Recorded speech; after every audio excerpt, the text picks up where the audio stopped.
Welcome to Film I Watch List. My name is Richard Keeney.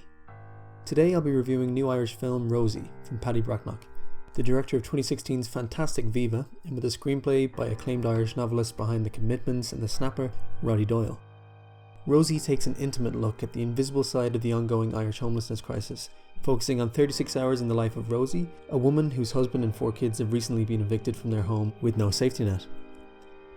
Rosie's day comprises of desperately attempting to keep up a degree of normality in her children's lives. While her husband John Paul works as a kitchen porter in a wealthier side of the city, she calls a long list of hotels attempting to get a room for the night.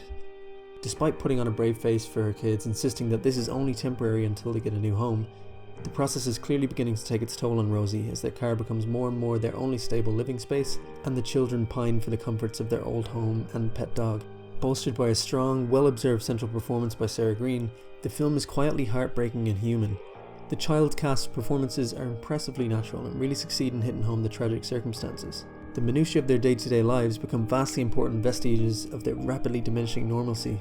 The whereabouts of a stuffed toy belonging to their youngest daughter are always at the forefront of the parents' minds. No matter what, they don't want their children's lives to be affected by what's going on. It's aspects like this that really sell the stress and desperation of a family rapidly running out of options. Paddy Breathnach's direction is sensitive and subtle, building dread and conveying the personality and humanity of his characters effortlessly. With moments of effective visual storytelling, such as the fogged up windows of the family's car being a strong reminder of how much time they spend in it, and subtly heart-rending moments like having the children brush their teeth and get into their pajamas in the toilets of a fast food restaurant, we are thoroughly involved in their situation, without being bombarded with cliché or unnecessary exposition. A hint at the bubbling animosity between Rosie and her mother speaks volumes to the reasons families can find themselves stuck in these situations, and the grey area lying between necessity and trust. Mo Dunford gives a convincing performance as the patriarch of the family, stoically attempting to provide whilst house hunting and being there for his children when needs be.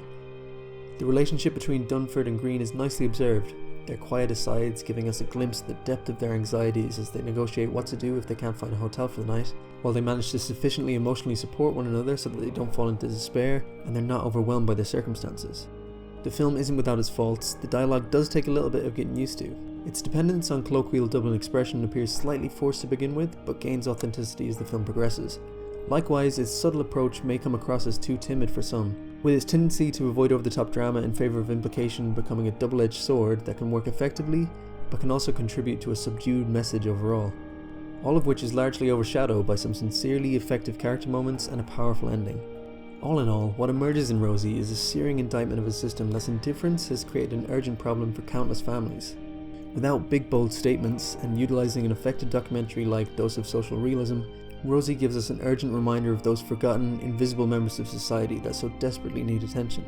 Doyle and Breathnach have succeeded in creating a simple yet affecting look at the housing crisis that humanises its subjects without resorting to melodrama. I'm going to give Rosie 3.5 stars out of 5. It's certainly worth seeking out. If you enjoyed this video, consider subscribing for more movie lists and reviews. Thanks for watching.